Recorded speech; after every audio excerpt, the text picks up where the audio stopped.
இந்த புனிதமான ரமலான் மாதத்தின் இன்றைய நாளில் உங்கள் இதயத்தை மெதுவாக தொட்டுச் செல்லும் ஒரு சிறிய நினைவூட்டலுடன் நான் உங்கள் அசீமா ஷா. நேற்று இந்த புனிதமான நாட்களில் இதயத்தை அல்லாவிடம் நெருக்கமாக்குவது பற்றி பேசினோம். அவனிடம் மெதுவாக திரும்புவது பற்றி சிந்தித்தோம். இன்று ஒரு ஆழமான உண்மையை பற்றி சிந்திக்கலாம். Sometimes life feels uncertain. Some questions do not have clear answers. Some situations do not go the way we planned. சில நேரங்களில் நாம் பல விஷயங்களை கட்டுப்படுத்த முயற்சிப்போம். ஆனால் வாழ்க்கையில் எல்லாவற்றையும் நாம் கட்டுப்படுத்த முடியாது. Business, marriage, family, risk, health, future. Many things are beyond our control. But nothing is beyond Allah's control. அதனால்தான் ஒப்படைப்பு மிக முக்கியமானது. Surrender is not giving up.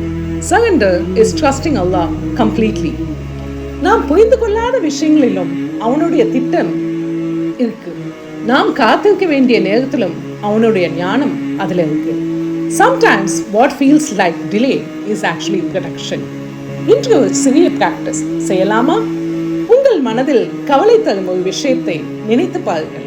பிறகு மெதுவாக சொல்லுங்கள், யா அல்லாஹ், இதையும் உன்னிடம் ஒப்படைக்கிறேன். When the heart surrenders, peace slowly enters. நம்பிக்கை இருக்கும் இடத்தில் அமைதி கண்டிப்பாக வந்துடும்.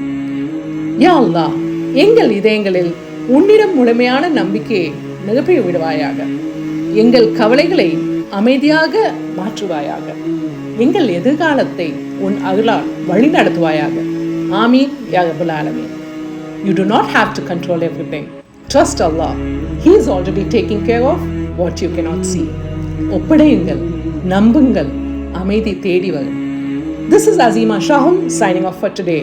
Inshallah, நாளை மீண்டும் சந்திப்போம் இந்த ரமதான் பயணத்தில் இன்னொரு அழகான சிந்தனையுடன். அஸ்ஸலாமு அலைக்கும்.